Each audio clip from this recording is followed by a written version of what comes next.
दोस्तों राणा आजाद हाँ भाई फुफड़ा साल चेक करो भाई किदा यार वीडियो के साथ रहिए देखो कमाल खिजिया ही रहना 24 घंटे खिजिया ही रहना कदी ना कोमल कमाल कर देगा मतलब कि तेरे मुंह चो कदी कोई ना ਬੰਦੇ ਗੱਲਾਂ ਕਰਦੇ ਮੂੰਹ ਚੋਂ ਫੁੱਲ ਘਿਰਦੇ ਆ ਤੇਰੇ ਮੂੰਹ ਚੋਂ ਰੋੜੇ ਘਿਰਦੇ ਆ ਕੁਹਾੜੀਆਂ ਛੁਰੀਆਂ ਘਿਰਦੀਆਂ ਹਾਂ ਜਦੋਂ ਘਿਰਦੀਆਂ ਨਾ ਉਦੋਂ ਕਿਤੇ ਤੂੰ ਥੱਲੇ ਲੰਮਾ ਪਿਆ ਹੋਵੇ ਨਾ ਤਾਂ ਸਾਰੀਆਂ ਤੇਰੇ ਖੁੱਭ ਜਾਣ ਨਹੀਂ ਇਹ ਮੇਰੇ ਨਾਲ ਹੀ ਇਦਾਂ ਕਰਦਾ ਕਿ ਸਾਰੇ ਜਹਾਨ ਨਾਲ ਹੀ ਇਦਾਂ ਕਰਦਾ ਓ ਯਾਰ ਮੈਂ ਸਾਰੇ ਜਹਾਨ ਨਾਲ ਕਿਉਂ ਕਰਨਾ ਵੀ ਮੈਂ ਪਾਗਲ ਆ ਸਤਾਉਣਾ ਹੀ ਸਾਰੇ ਜਹਾਨ ਚੋਂ ਮੈਨੂੰ ਤੂੰ ਆ आदमी से बात कर रहा पठान ਕਿੱਦਾਂ ਠੀਕ ਆ ਸੁਣਿਆ ਈਦ ਵਾਲੇ ਦਿਨ ਵੀ ਕਮੀਜ਼ ਨਹੀਂ ਪਾਈ ਤੇ ਮਹੱਲੇ ਚ ਉਦਾਂ ਹੀ ਕਮੀਜ਼ ਲਾ ਕੇ ਮੋਢੇ ਤੇ ਰੱਖ ਕੇ ਕਮੀਜ਼ ਫਿਰਦਾ ਰਿਹਾ ਓ ਯਾਰ ਪੁੱਤ ਮੈਨੂੰ ਇਹ ਦੱਸ ਕਿ ਮੈਂ ਮਸਤ ਆ ਕਿ ਮੈਂ ਈਦ ਵਾਲੇ ਦਿਨ ਵੀ ਕਮੀਜ਼ ਨਹੀਂ ਪਾਉਣੀ ਬਸ ਜਦੋਂ ਗਰਮੀ ਲੱਗਦੀ ਆ ਮੇਰਾ ਨਹੀਂ ਦਿਲ ਕਰਦਾ ਕਮੀਜ਼ ਪਾਉਣ ਨੂੰ ਤੇ ਇਹ ਚਲੋ ਮੰਨ ਲਿਆ ਵਿਹੜੇ 'ਚ ਤਾਂ ਬੰਦਾ ਇਦਾਂ ਕਰ ਲੈਂਦਾ ਵੈਸੇ ਵਿਹੜੇ 'ਚ ਵੀ ਕਮੀਜ਼ ਲਾ ਕੇ ਨਹੀਂ ਫਿਰਨਾ ਚਾਹੀਦਾ ਧੀਆਂ ਭੈਣਾਂ ਫਿਰਦੀਆਂ ਹੁੰਦੀਆਂ ਤੂੰ ਮਹੱਲੇ ਪੂਰੇ 'ਚ ਹੀ ਫਿਰਦਾ ਰਹਿਣਾ ਪਿੰਡ 'ਚ ਯਾਰ ਜਦੋਂ ਪਿੰਡ ਨੂੰ ਤਕਲੀਫ ਨਹੀਂ ਤੈਨੂੰ ਕੀ ਤਕਲੀਫ ਆ ਬਈ ਉਹ ਯਾਰ ਫੁੱਫੜਾ ਤੇਰੇ ਮੂੰਹ ਤੇ ਕੋਈ ਨਹੀਂ ਉਹ ਕਹਿੰਦਾ ਬਾਅਦ ਚ ਲਾਮੇ ਮੈਨੂੰ ਦਿੰਦੇ ਆ ਕਿ ਤੁਹਾਡਾ ਫੁੱਫੜ ਆ ਤੁਹਾਡਾ ਫੁੱਫੜ ਆ ਇੱਕ ਤੂੰ ਰਹਿ ਗਿਆ ਫੁੱਫੜ ਦਾ ਵਕੀਲ ਸਾਰੇ ਤੈਨੂੰ ਲਾਮੇ ਦਿੰਦੇ ਆ ਤੂੰ ਮੇਰਾ ਭਤੀਜਾ ਨਾ ਹੋ ਗਿਆ ਮੇਰਾ ਪਿਓ ਹੋ ਗਿਆ ਕਿ ਤੈਨੂੰ ਲਾਮੇ ਦਿੰਦੇ ਮੇਰੇ ਹਾਂ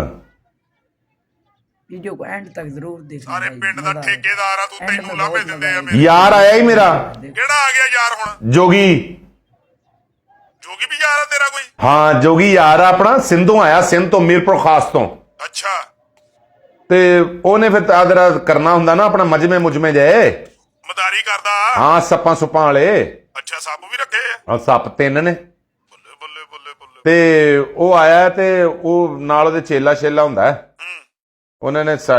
ਆਪਣੇ ਪਿੰਡ 'ਚ ਨਾ ਸਵੇਰੇ ਐਲਾਨ ਕਰਾਇਆ ਸੀ 8 ਵਜੇ ਮਸੀਤੇ ਅੱਛਾ ਕਿ ਜੀ ਸ਼ਾਮੀ 4 ਵਜੇ ਨਾ ਉਹ ਆਪਣਾ ਮਜਮਾ ਜਿਹੜਾ ਸ਼ੁਭਦਾਬਾਜ਼ੀ ਡਰਾਮਾਬਾਜ਼ੀ ਕਰੇਗਾ ਓਏ ਆਹੋ ਪਿੰਡਾਂ 'ਚ ਪਹਿਲੇ ਐਲਾਨ ਕਰ ਦਿੰਦੇ ਆ ਕਿ ਚਲੋ ਫਿਰ ਪਿੰਡ ਵਾਲੇ ਇਕੱਠੇ ਕੁੱਠੇ ਹੋ ਜਾਂਦੇ ਆ ਜਿਹਦੇ ਕੋਲ ਦਾਣੇ ਸ਼ੋਣੇ ਸਰੇ ਬਣੇ ਉਹ ਦੇ ਦਿੰਦਾ ਹਾਂ ਤੇ ਉਹ ਨਾ ਉਹਦਾ ਚੇਲਾ ਹੋ ਗਿਆ ਹੀ ਬਿਮਾਰ ਅੱਛਾ ਤੇ ਮੈਨੂੰ ਕਹਿੰਦਾ ਰਾਣਾ ਸਾਹਿਬ ਕੋਈ ਬਹੁਤ ਬੁਸਰਾ ਬੰਦਾ ਤੁਹਾਡੀ ਨਜ਼ਰ 'ਚ ਹੋਵੇ ਜਿਹੜਾ ਕੁਝ ਜਿਹਦੇ ਵੱਲ ਦੇਖਣ ਨੂੰ ਰੂਹ ਨਾ ਕਰਦੀ ਹੋਵੇ ਮਤਲਬ ਕਿ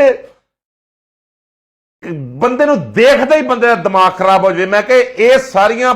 ਕੁਆਲਿਟੀਆਂ ਤਾਂ ਸਾਡੇ ਫੁੱਫੜ 'ਚ ਨੇ ਆ ਵੇਖ ਲੈ ਫਿਰ ਗੱਲ ਕਰ ਦਿੱਤੀ ਨਾ ਲਾਂਤੀਆਂ ਵਾਲੀ ਹੈ ਫਿਰ ਕਹਿੰਦਾ ਫੁੱਫੜਾ ਤੂੰ ਇਸ ਤਰ੍ਹਾਂ ਬੋਲਦਾ ਜਿਵੇਂ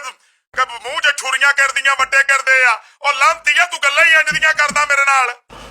ਫੁੱਫੜਾ ਮੈਂ ਉਹਦੇ ਨਾਲ ਗੱਲ ਕਰ ਲਈ ਹੈ ਲੈ ਗੱਲ ਕਰ ਲਈ ਆ ਤੇ ਇਹਨਾਂ ਨੇ ਨਾ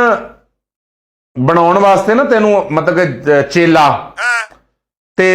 ਚੇਲਾ ਬਣਾਉਣ ਵਾਸਤੇ ਤੈਨੂੰ ਇਹਨਾਂ ਨੇ ਕਾਲੋਂ ਮਲਣੀ ਆ ਤਵੇ ਤੋਂ ਲਾ ਕੇ ਮੈਨੂੰ ਕਾਲੋ ਮਲਣੀ ਆ ਹਾਂ ਇਸ ਤੋਂ ਅੱਗੇ ਮੇਰੇ ਕੀ ਬੇੜੇ ਕਰਨੇ ਆ ਉਹ ਰਹਿੰਦੇ ਖਿੰਦੇ ਤੇ ਪਿੰਡ ਦੇ ਵਿੱਚ ਤੂੰ ਕਰ ਦਿੱਤੇ ਆ ਕਿ ਮੇਰਾ ਫੁੱਫੜ ਏਡਾ ਕਾਲਾ ਹੈ ਕੋਈ ਬੰਦਾ ਕਹੇ ਕਿ ਤੈਨੂੰ ਸਫੈਦੀ ਕਰਨੀ ਆ ਫਿਰ ਤੇ ਬੰਦਾ ਮੰਨੇ ਉਹ ਲਾਂਤੀਆ ਮੈਨੂੰ ਇਸ ਤੋਂ ਵੀ ਕਾਲਾ ਕਰ ਦੇਣਾ ਲੈ ਤੈਨੂੰ ਫੁੱਫੜਾ ਕਾਲੋ ਮਲਣੀ ਆ ਜਿਹੜਾ ਮੈਂ ਦੁਨੀਆ ਨੂੰ ਮਾਸਾ ਨਜ਼ਰ ਆਉਣਾ ਉਹ ਵੀ ਨਾ ਆਵਾਂ ਬਸ ਇਹ ਆ ਕਿ ਤੂੰ ਜਾਣਾ ਮਜਮੇ 'ਚ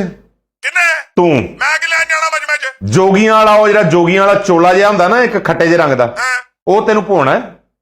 ਮੈਨੂੰ ਹਾਂ ਕਾਲਾ ਸ਼ਾਹ ਤੂੰ ਹੋਇਆ ਹੈ। ਇਸ ਤੋਂ ਵੀ ਕਾਲਾ ਹੋਇਆ ਮੈਂ ਹਾਂਜੀ ਤੂੰ ਮਜਮੇ 'ਚ ਅੰਦਰ ਜਾ ਕੇ ਨਾ ਉਹਨੇ ਕਹਿਣਾ ਜੀ ਬੱਚਾ ਜਮੂਰਾ ਅੱਛਾ ਤੂੰ ਕਹਿਣਾ ਆ ਗਿਆ ਉਸਤਾਦ ਜੀ ਮੈਂ ਉਹਨੂੰ ਕਹਾਂ ਆ ਗਿਆ ਉਸਤਾਦ ਜੀ ਹਾਂ ਤੂੰ ਆਉਂਦਾ ਹੀ ਸਭ ਤੋਂ ਪਹਿਲੇ ਸ਼ੇਰ ਪੜ੍ਹਨਾ ਹੈ ਕਿਹੜਾ तू कहना फकीरा फकीरी दूर है जितनी लंबी खजूर है चढ़ जाए तो बेड़ा पार है गिर जाए तो चकनाचूर है वाह मदारिया ਉਹ ਕਿਤੇ ਇਹ ਜਿਹੜੇ ਤੂੰ ਇੱਥੇ ਮਜਮਾ ਲਾਉਣ ਲੱਗਾ हाँ ਇਹਦਾ ਮਦਾਰੀ ਕਿਤੇ ਤੂੰ ਤੇ ਨਹੀਂ ਉਹ ਲੰਤੀਆ ਸਾਰੇ ਮੰਤਰ ਵੀ ਯਾਦ ਕੀਤੇ ਆ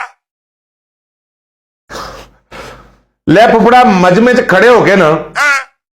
सब तो पहले मदारी ने पाउना तेरे ते मिट्टी दा तेल ते पेट्रोल ਕਿੰਨੇ ओने ਮਦਾਰੀ ਨੇ हाँ ਉਹ ਕਿਹੜੀ ਵਜ੍ਹਾ ਤੋਂ ਹੈ उस तो बाद ओने लाउनी तेनू अग ਹੈ ਮਿੱਟੀ ਦਾ ਤੇਲ ਪਾ ਕੇ ਮੈਨੂੰ ਅੱਗ ਲਾਉਣੀ ਹੈ हाँ ਕੀ ਇਹਨੇ ਆਪਣਾ ਚੇਲਾ ਲੱਭਣਾ ਮੈਨੂੰ ਅੱਗ ਲਾ ਕੇ ਹੈ ਤੇਰੇ ਕੋ ਲਾਂਤੀਆ ਕੋਈ ਵੀ ਗੱਲ ਤੇਰੇ ਕੋ ਚੱਜ ਦੀ ਨਹੀਂ ਹੈਗੀ ਤੂੰ ਬਿਸ਼ਤੀ ਕਰਵਾਇਆ ਫੁੱਫੜ ਨੂੰ ਜਿੱਥੇ ਕਰਵਾਇਆ ਹਜ਼ਾਰ- ਮਦਾਰੀ ਦੇ ਨਾਲ ਸਾਡੀ ਵੈਲਿਊ ਮਲਾਈ ਜਾਂਦਾ ਤੂੰ 1000 रुपया तेरी दिहाड़ी है ਹੈ 1000 रुपया 1000 ਰੁਪਇਆ ਪੂਰਾ हाँ ਅੱਛਾ ਤੇ ਬਸ ਤੂੰ ਜਿਹੜੇ ਇੰਜ ਕਰਕੇ ਉਹਨੇ ਤੈਨੂੰ ਤੀਲੀ ਲਾਣੀ ਹੈ ਤੂੰ ਅੱਗੋਂ ਹੱਸੀ ਜਾਣਾ ਹੈ ਹਾਂ ਤੇਲ ਮੇਰੇ ਤੇ ਪਾ ਕੇ ਉਹਨੇ ਮੇਰੇ ਤੇ ਤੀਲੀ ਲਾਣੀ ਆ ਤੇ ਮੈਂ ਹੱਸੀ ਜਾਣਾ ਹਾਂ ਤੂੰ ਪਬਲਿਕ ਨੂੰ ਦਿਖਾਉਣਾ ਮੈਨੂੰ ਕੁਝ ਹੋਣ ਹੀ ਨਹੀਂ ਡਿਆ ਪਬਲਿਕ ਨੂੰ ਦਿਖਾਣਾ ਮੈਨੂੰ ਕੁਝ ਹੋਣ ਨਹੀਂ ਡਿਆ ਹਾਂ ਹੈ ਹਾਂ। ਲਾਂਤੀਆ ਮੇਰੀ ਉੱਥੇ ਲਾਸ਼ ਹੋ ਜਾਵੇ ਕਿ ਮੈਂ ਪਬਲਿਕ ਨੂੰ ਹੱਸ ਕੇ ਦੰਦੀਆਂ ਕੱਢ ਕੇ ਵਾਹੀ ਜਾਵਾਂ, ਉੱਥੇ ਮੈਂ ਦੰਦ ਕੱਢਦਾ ਮਰ ਜਾਵਾਂ ਤੇ ਜਿਹੜੀ 1000 ਦਿਹਾੜੀ ਮਿਲਣੀ ਆ ਉਹ ਵੀ ਤੂੰ ਲੈ ਜਾਵੇਂ ਹੈ। ਤੇ ਇਸ ਤੋਂ ਚੰਗਾ ਇਹ ਨਹੀਂ ਕਿ ਮੈਂ ਤੈਨੂੰ ਤੇ ਮਦਾਰੀ ਨੂੰ ਉੱਥੇ ਮੈਂ ਹੀ ਅੱਗ ਲਾ ਦੇਵਾਂ ਕਿਤੇ। ਫੁੱਫੜਾ ਜਿੱਲੇ ਨਾ ਤੈਨੂੰ ਅੱਗ ਉੱਗ ਬੁੱਝ ਜਵੇ, ਲਓ ਜੀ ਕਿਸੇ ਦੀ ਲਾਸ਼ ਹੋਣ ਦੀ, ਕੋਈ ਬੰਦਾ ਮਰਨ ਵਾਲਾ ਤੇ ਉਹ ਦੰਦੀਆਂ ਕੱਢਣ ਡਿਆ, ਦਰ ਫਿੜੇ ਮੂੰਹ ਤੇਰੇ ਤੇ। ਜਿੱਲੇ ਅੱਗ ਬੁੱਝ ਗਈ ਨਾ ਅੱਛਾ ਉਸ ਵੇਲੇ ਤੂੰ ਇਹ ਪਿੰਡਾ ਪੁੰਡਾ ਝਾੜਨਾ ਹੈ। ਕਿੰਨੇ ਤੂੰ ਮੇਰੇ ਚ ਇੰਨੀ ਸਤਿਆ ਹੋਊਗੀ ਕਿ ਮੈਂ ਪਿੰਡਾ ਝਾੜੂ ਆਪਣਾ। ਉਹ ਕਿਸੇ ਨੂੰ ਅੱਗ ਲੱਗੀ ਹੋਵੇ ਬੰਦਾ ਬਚਦਾ ਵਾ ਕਿ ਜਿਹੜਾ ਆਪਣੇ ਆਪ ਨੂੰ ਝਾੜੇ ਮੁੜ ਕੇ। ਚਲੋ ਲੋਕੀ ਝਾੜ ਲੈਣਗੇ ਤੈਨੂੰ, ਲੈ ਲੋਕੀ ਝਾੜਨਗੇ ਮੈਨੂੰ, ਉਹ ਤੂੰ ਮੇਰੀ ਜਾਨ ਕਿੱਦਾਂ ਛੱਡਣੀ ਆ। ਉਸ ਤੋਂ ਬਾਅਦ ਨਾ ਜੀ ਹਾਂ 3 ਸੱਪ ਨੇ ਉਹਦੇ ਕੋਲ।